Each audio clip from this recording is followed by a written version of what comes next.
Ya, selamat pagi bagi anak-anakku. Selamat bertemu kembali pada pagi hari ini di pelajaran IPS. Kita akan perkenalkan dulu nama saya. Nama saya Totok Marnata. Saya mengajar IPS di kelas 7 FGH. Kita pada pagi hari ini kita akan mempelajari bab 1 dari pelajaran IPS kita. Mungkin kalian bisa membuka buku e-booknya di IPS. Bab 1 adalah manusia, tempat, dan lingkungan. Itu nanti yang akan kita pelajari. Bab 1 adalah pengertian ruang dan interaksi antar ruang. Kemudian yang kedua, letak dan luas Indonesia.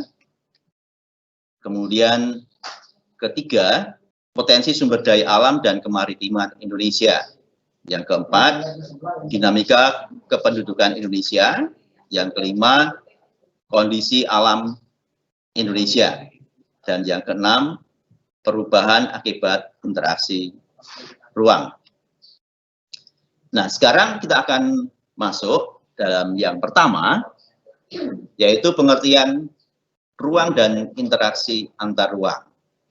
Nah, yang diharapkan untuk bisa kalian pelajari pada bagian ini adalah yang pertama, setelah mempelajari materi ini, siswa dapat yang pertama menjelaskan konsep ruang, apa itu arti ruang, bagaimana ruang itu. Kemudian yang kedua, menjelaskan pengertian interaksi antar ruang.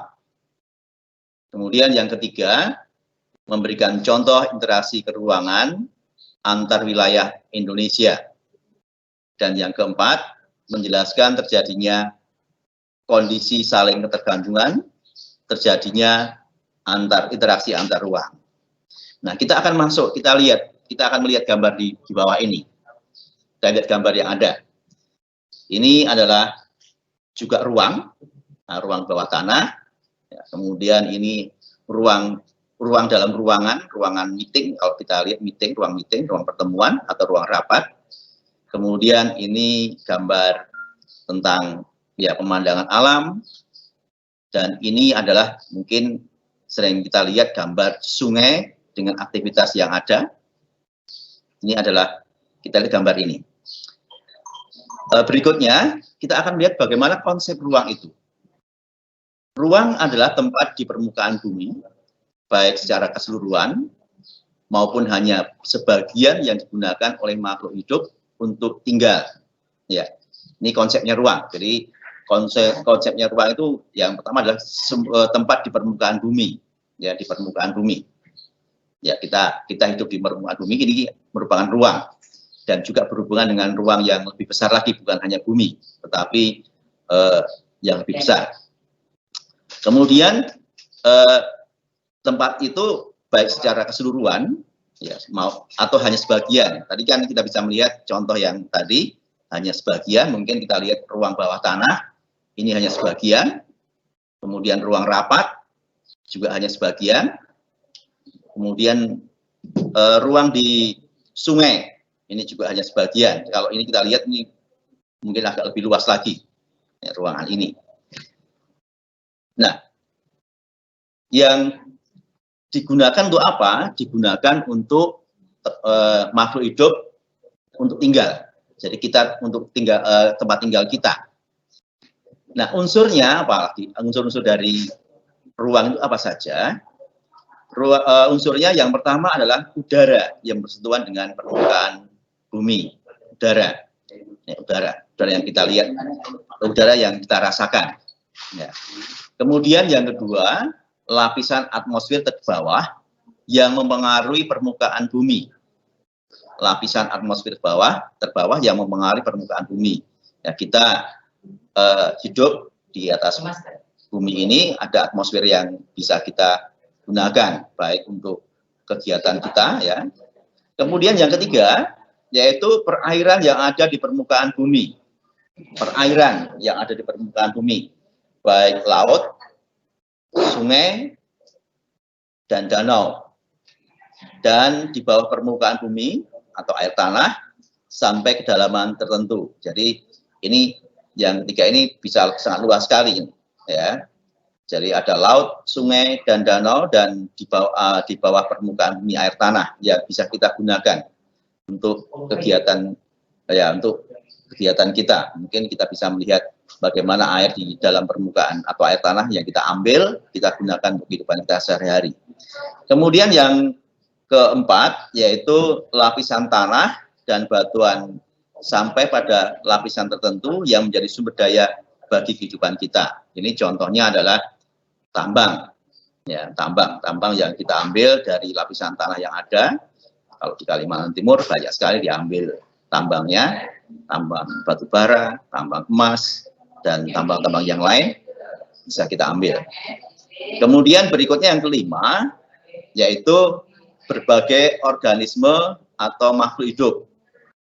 Ya, berbagai organisme atau makhluk hidup ini menyangkut, ya, manusia yang biotik maupun abiotik, ya.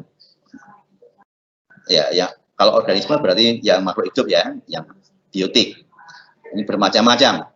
Kalau yang tadi pagi sebelum kita belajar IPS tadi, Pak Didik juga sudah menjelaskan bagaimana organisme ini, ya, makhluk hidup, baik yang terlihat dengan mata maupun yang tidak terlihat oleh mata.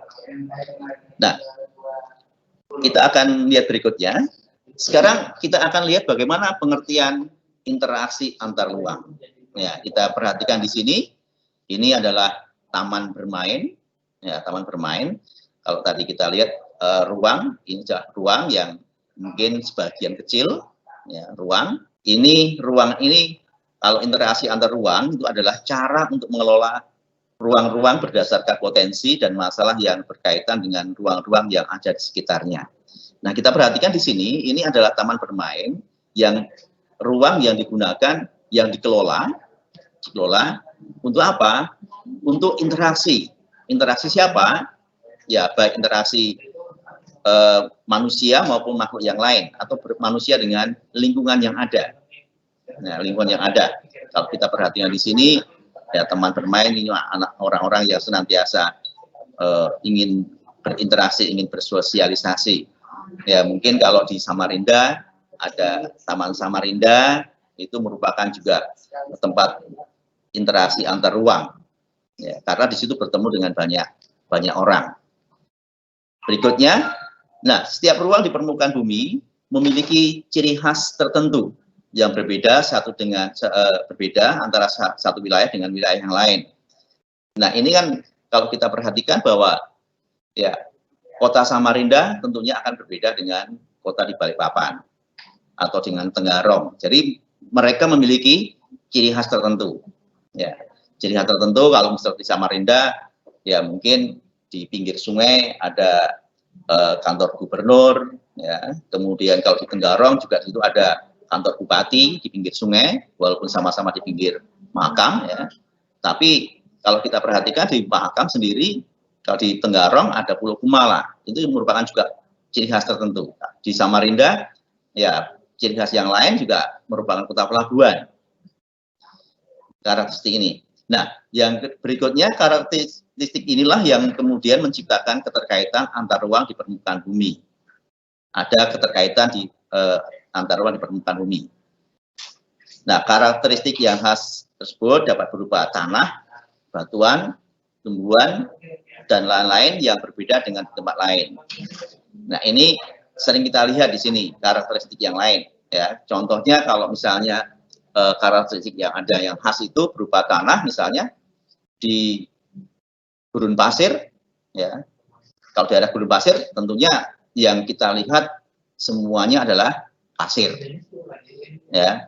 Nah, tumbuh-tumbuhannya apa? Ada tumbuh-tumbuhannya, mungkin sedikit-sedikit, ya. Biasanya yang tumbuh di sana adalah kaktus, ya. Dan ini membedakan dari tempat yang lain, berbeda dengan di Kalimantan. Kalimantan terkenal dengan hutan. Nah, tentunya hutannya juga nanti akan berbeda juga pohonnya, tumbuhannya. Hutan yang ada di Kalimantan berbeda dengan hutan yang ada di Jawa. Ya, hutan di Jawa berbeda dengan hutan yang ada di Bali atau di tempat yang lain.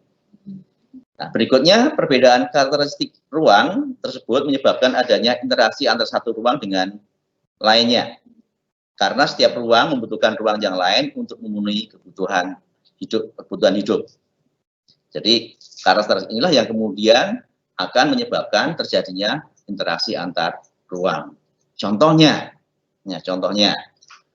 Indonesia memiliki hasil tambang batu bara, katakanlah seperti itu. Nah, di daerah lain mungkin juga mempunyai ada tambang batu bara, tetapi mereka juga memerlukan tambang, karena sedikit maka memerlukan tambang batu bara di Indonesia. Sehingga terjadi apa? Terjadi interaksi satu ruang dengan yang lain. Contoh lagi, misalnya di Samarinda untuk bahan pokok, katakanlah beras, itu mungkin kurang, ada tapi mungkin kurang. Yang banyak ada dari Sulawesi, mungkin dari Jawa mungkin. Nah, itu yang kemudian karena di sana lebih banyak, maka kemudian dibawa ke Samarinda. Ini terjadi interaksi antar ruang. Nah, ini contoh interaksi antar ruang. Kita perhatikan di sini, ini adalah perkebunan kebun sayur, ya, di daerah pegunungan yang menghasilkan sayur maupun buah-buahan. Ya. Kemudian dari sayur dan buah-buahan ini kemana? Dibawa kemana? Dijual ke pasar. Nah, dijual ke pasar. Pasar di mana pasarnya? Biasanya ada di kota. Sehingga ini terjadi karena di kota tidak banyak yang menanam sayur atau buah-buahan atau bahan-bahan pokok yang lain, sehingga memerlukan dari daerah pegunungan atau daerah pertanian. Ya. Berikutnya ini nelayan mendapatkan ikan di laut. Ya, ikannya banyak, tentunya nggak akan dimakan sendiri. Ya, supaya bisa ada interaksi antar ruang, maka kemudian dijual di pasar ikan. Sehingga terjadi interaksi antar ruang. Ya. Ini contoh yang tadi saya sebutkan tadi, wilayah pegunungan umumnya merupakan penghasil sayur. Ya. Nah, daerah pesisir menghasilkan ikan laut. Penduduk daerah pantai memerlukan sayuran dari daerah pegunungan. Demikian juga sebaliknya. Ya, Ya. Dan sebaliknya penduduk daerah pegunungan membutuhkan ikan dari penduduk daerah pantai. Kedua wilayah kemudian saling berinteraksi lewat aktivitas perdagangan. Nah, ini contoh interaksi antar ruang. Ya. Nah, sama juga dengan kalian yang ada di rumah, dengan kami, dengan Pak Guru yang mungkin sekarang ini dengan saya, dan sekarang ini tidak bisa bertatap muka langsung, tapi bisa berinteraksi lewat apa? Ya, lewat online. Ini walaupun sepertinya ruangannya nggak sama, ya, ini terjadi interaksi antar ruang. Nah, interaksi antar ruang dapat juga berupa pergerakan orang, barang, informasi dari daerah asal menuju ke daerah tujuan. Ya, jadi ini pergerakannya seperti ini. Ya, pergerakan bisa berupa orang, ya, lewat apa? Ya, lewat pakai transportasi. Barang juga lewat transportasi. Informasi ya lewat media sosial, media yang seperti sekarang ini terjadi sekarang ini, dari daerah asal menuju daerah tujuan. Ya, asalnya dari mana? Katakanlah misalnya dari rumah ke sekolah, itu lewat transportasi. Dari orang akan ke pasar, dari rumah ke pasar lewat transportasi, bisa berjalan kaki, bisa lewat transportasi yang ada. Kemudian interaksi merupakan suatu proses yang sifatnya timbal balik, baik melalui kontak langsung ataupun tidak langsung. Jadi interaksi itu proses sifat timbal balik satu dengan yang lain, ya, baik kontak langsung maupun tidak langsung. Ya, yang langsung bisa tatap muka, Ya, misalnya saya dengan kalian nanti kalau sudah mulai normal, sekolah pandeminya sudah tidak ada lagi, kita bisa sekolah secara tatap muka dan tidak langsung ya seperti sekarang ini. Nah, bentuk interaksi dalam bentuk perjalanan menuju ke tempat kerja, bentuknya dalam bentuk perjalanan menuju tempat kerja, kemudian migrasi, perjalanan wisata, pemanfaatan fasilitas umum, pengiriman informasi atau modal, kemudian perdagangan internasional, dan yang lain. Dalam bentuk pergerakan manusia seperti dengan mobilitas penduduk. Mobilitas penduduk jadi pergerakan dari satu tempat ke tempat yang lain, itu disebut dengan mobilitas penduduk. Interaksi melalui perpindahan, gagasan, dan informasi disebut dengan komunikasi. Ya, kalau tadi manusia, pergerakan manusia disebut dengan mobilitas penduduk, tetapi kalau dengan melalui perpindahan gagasan atau informasi, ya, seperti sekarang ini, itu disebut dengan komunikasi. Sedangkan interaksi melalui perpindahan barang atau energi disebut dengan transportasi. Jadi ini bentuk-bentuk interaksi. Jadi bentuk interaksi bisa berupa apa? Berupa mobilitas penduduk, bisa berupa komunikasi, bisa juga berupa transportasi. Ya. Berikutnya ini, ya, beberapa kondisi yang diperlukan untuk terjadinya interaksi keruangan. Ya. Yang pertama adalah sikap saling melengkapi atau complementarity atau regional complementary. Ya, ini contohnya tadi sudah ada contohnya, ya beberapa kondisi yang ada. Kalau wilayah A itu surplus sayuran, sedangkan B surplus ikan. Ya, ada wilayah surplus sayuran, yang B surplus ikan, maka akan terjadi interaksi saling melengkapi. Wilayah A nggak ada ikan, maka dilengkapi dengan wilayah B yang surplus ikan. Wilayah B yang kurang dari sayuran dilengkapi oleh wilayah A yang surplus sayuran. Ini artinya saling melengkapi, complementary atau regional complementary. Yang kedua, kesempatan antara atau intervening opportunity. Ya. Nah, garis putus ini adalah interaksi yang lemah. Sedangkan garis kuat yang lurus ini yang tidak putus-putus ini adalah garis yang kuat. Ya, wilayah A surplus sayuran minus ikan. Wilayah C surplus ikan minus sayuran. Ya. Ini ada kesempatan untuk bisa saling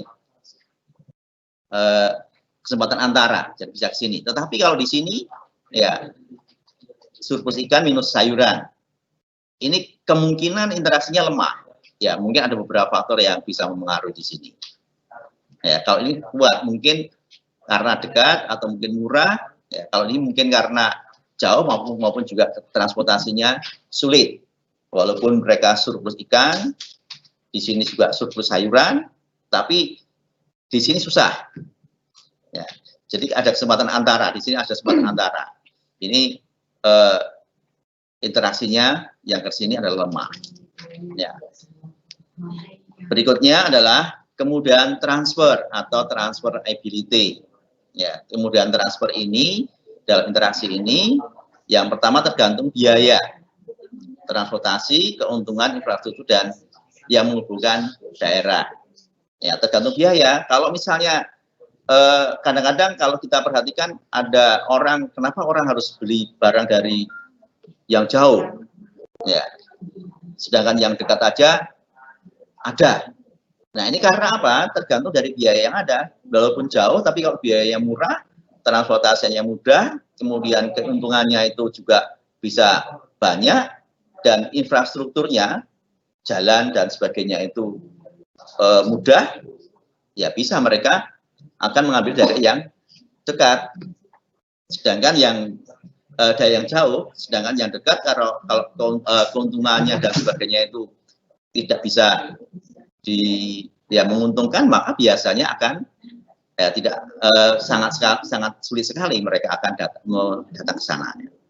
Kemudian yang berikutnya, jalan yang rusak dan sulit mencapai akan mengurangi kemungkinan terjadinya interaksi karena biaya yang untuk mencapainya juga akan lebih mahal.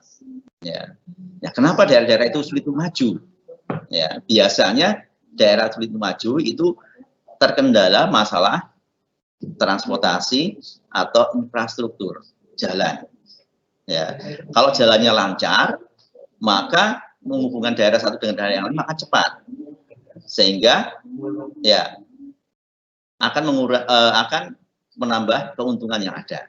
Nah, contoh seorang yang akan menjual sayuran dari wilayah A ke wilayah B, namun jalannya menuju wilayah B mengalami kerusakan sehingga tidak bisa dilalui. Akibatnya orang tersebut tidak jadi menjual sayuran ke B karena ini jalannya rusak. Jadi kemudahan transfer ini juga merupakan mempercepat interaksi ruangan.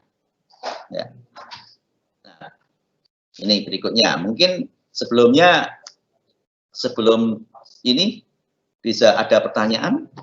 Ya, ini ada pertanyaan dari temanmu. Apakah sama antara interaksi keruangan dan interaksi sosial? Ya, pada dasarnya sama sih sebenarnya. Kalau interaksi ruang itu lebih mengarah pada tempat, ya, tempat. Sedangkan interaksi sosial lebih mengarah pada manusianya, ya. Dan ini memang agak sulit untuk membedakannya, karena memang antara interaksi keruangan dan interaksi sosial itu bedanya tipis, ya. Setiap kali ada ruang di mana ada manusia datang di situ, maka akan ada interaksi, sehingga antara interaksi keruangan dan interaksi sosial ini bisa terjadi secara bersama-sama, ya, terjadi bersama-sama. Jadi kalau dikatakan apakah sama antara interaksi keruangan dan interaksi sosial, itu bisa dikatakan sama, ya, karena antara interaksi keruangan dan sosial itu jadi satu. Tapi kalau keruangan lebih menggunakan tempatnya, ya, tempat bertemunya. Kalau interaksi sosial ini lebih pada manusianya atau orangnya. Nah, seperti sekarang ini, katakanlah seperti sekarang ini, ya, sekarang ini saya dengan Kisandra Paramita 7E ini, ya, ini ada interaksi. Interaksi apa? Ya, interaksi sosial juga iya, ya, karena saya berkomunikasi dengan siswa, walaupun secara tidak langsung. Tapi secara langsung berinteraksi dengan keruangan, di mana? Ya, di online, ruangannya online. Kan tadi dikatakan bahwa interaksi itu bisa langsung, ya, di tempat di mana saja, ya, lewat udara. Ini kan kita lewat udara, lewat atmosfer, itu ya, bisa dimengerti? Ya, ada pertanyaan lagi, apakah akibat perubahan interaksi sosial dan interaksi ruang? Akibatnya, nah, akibat dari perubahan interaksi sosial dan interaksi antar ruang. Nah, ini biasanya akibatnya, ya, sekarang saya mau nanya dulu, ya,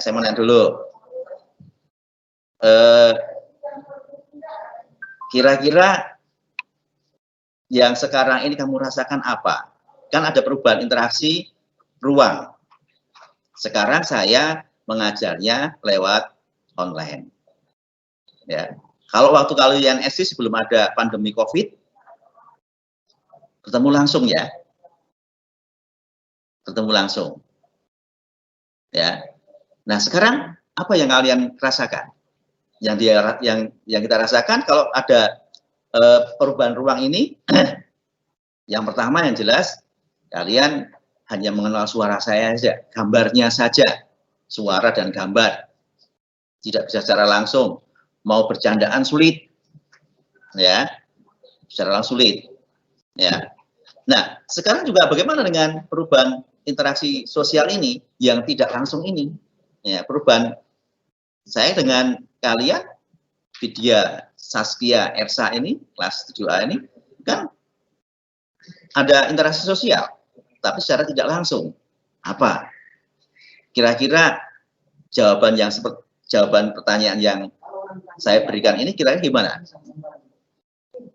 Nah, susah kan? Ya, ini akibat-akibat yang seperti ini. Ya, tetapi dari akibat yang ada ini memang kita harus bisa menanggapi dengan positif, baik perubahan interaksi sosial maupun interaksi ruang harus kita tanggapi dengan yang positif. Supaya apa? Ya, supaya kita tidak mudah putus asa. Nah, begitu jawabannya ya. Nah, ada pertanyaan dari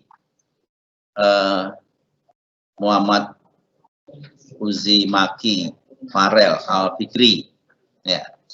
Pak, saya ingin bertanya mengapa gunung sering jadikan lahan tanam-tanaman. Ya, gunung sering jadikan tanam-tanaman. Ya, saya jawabnya bukan gunungnya, tetapi tempat ketinggiannya. Ya, sayur-sayuran biasanya bisa hidup yang baik itu kalau di tempat yang dingin. Ya, yang dingin, sayur-sayuran ini bisa hidup dengan baik dengan tempat yang dingin. Ya, misalnya kalau kalian pernah ke Jawa atau ke Sumatera, di daerah, kalau Sumatera di daerah Tapanuli itu banyak sayur-sayuran. Ya, kalau di Jawa banyak di daerah Wonosobo, Dieng, kemudian di Jawa Barat di Pegunungan Bandung itu juga banyak sayur-sayuran. Itu mudah untuk bisa hidup. Ya, jadi itu yang terjadi. Jadi tadi saya sebutkan tadi ya, ini adalah ruang. Ya, ruang pegunungan adalah ruang. Ya. Daerah pegunungan penghasil sayur-sayuran, buah-buahan yang bagus. Nah, itu ya memang tempatnya di situ. Tapi di daerah-daerah pinggir pantai biasanya agak sulit untuk buah-buahan atau tanam-tanaman sayur-sayuran, sulit untuk bisa hidup. Ya, tapi kalau daerah pegunungan biasanya bisa hidup yang baik. Ya. Jadi kalau kalian mau jadi petani sayur-sayuran, ya paling bagus ada di daerah pegunungan. Ya mungkin Muhammad Uzimaki Farel Al-Fikri ini mungkin mau jadi petani sayur, wah bagus itu. Ya, jadi bukan hanya petani sayur saja, tapi bisa pengusaha, jadi pedagang sayur, pedagang sayur-sayuran yang mungkin bisa diekspor, bisa ekspor ke luar negeri, dipak dengan bagus, bagus itu. Ya, ya berikutnya kalau ada lagi pertanyaan, infrastruktur itu apa? Ya, infrastruktur itu adalah sarana yang digunakan untuk bermacam-macam kegiatan. Ya, contohnya jembatan, jalan, pelabuhan laut maupun pelabuhan udara. Kemudian kalau sekolah ya infrastrukturnya adalah gedung, lahan yang ada. Ya, itu yang namanya infrastruktur. Nah, yang kalian gunakan sekarang ini, untuk daring ini, untuk online ini juga merupakan infrastruktur. Infrastrukturnya apa? Berupa satelit. Ya, satelit yang bisa menghubungkan antara saya dengan kalian.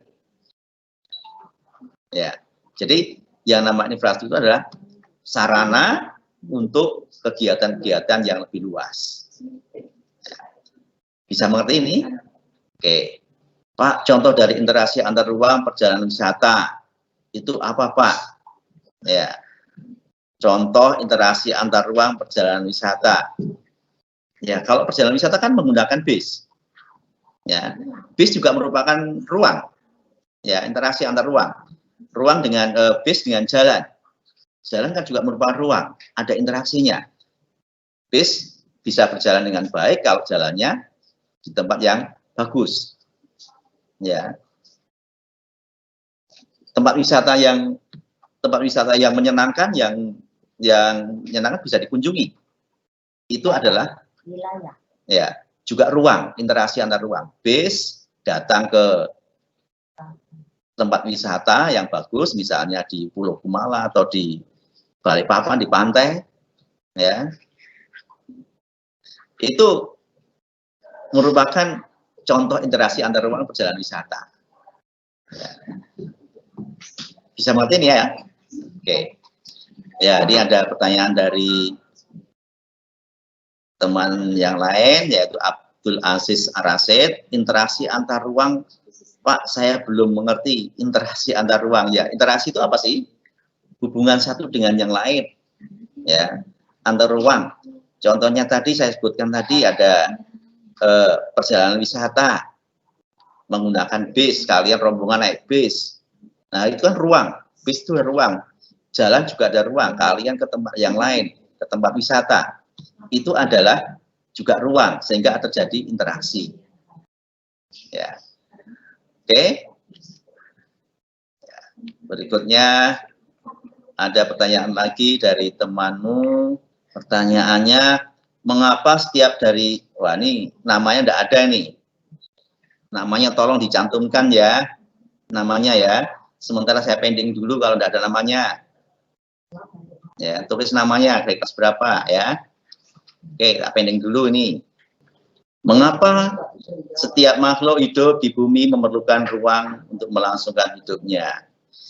Ya kalau mengapa, ya memang setiap makhluk hidup itu perlu ruang. Kalau tidak ada ruang bagaimana nanti? Ya susah. Kalian di rumah kalau berdesak-desakan juga ribut. Ya dengan temanmu, dengan keluarga yang berdasarkan suatu ruangan diisi dengan, katakanlah ruangan yang kecil diisi dengan 10 orang atau 20 orang kan susah. Ya. Sehingga memang memerlukan ruang untuk sangat penting ya, ruang itu sangat penting.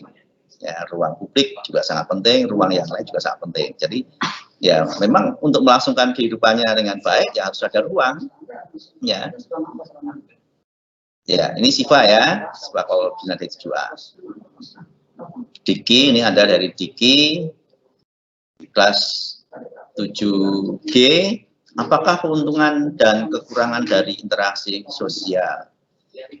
Keuntungan dan kekurangan dari interaksi sosial. Saya mau nanya dulu, ya, Kalau kalian cuma di rumah terus, bagaimana? Saya nanya dulu. Di rumah terus, ya, nggak enak kan? Nggak enak kan? Ya. Tapi kalau kalian bisa bersosialisasi, berinteraksi dengan teman, ya, bagaimana? Ya, ada keuntungannya. Kalian bersosialisasi, berinteraksi dengan temannya. Kalau hanya di rumah, wah suntuk di rumah, ya, suntuk terus. Tapi juga kalau kita seringkali bersosialisasi atau berinteraksi terusnya juga banyak, ada juga kekurangannya, ada juga kerugiannya, pasti ada pengorbanan, ya, gitu ya. Hal berbagi, ya berbagi. Mau tidak berbagi? Kalau mau berbagi, ya itu ada keuntungan kita. Kita banyak teman, ya kita banyak teman kalau mau bersosialisasi. Ya, tapi kalau terlalu banyak teman nanti juga ada pengaruhnya. Berteman dengan orang-orang yang kurang bagus juga pengaruhnya tidak bagus. Jadi kalau berinteraksi sosial juga harus bisa saling berbagi hal-hal yang bagus. Ya, ada pertanyaan dari Amar Rashid. Ya, apa akibat jika tidak ada perubahan interaksi sosial dan interaksi ruang?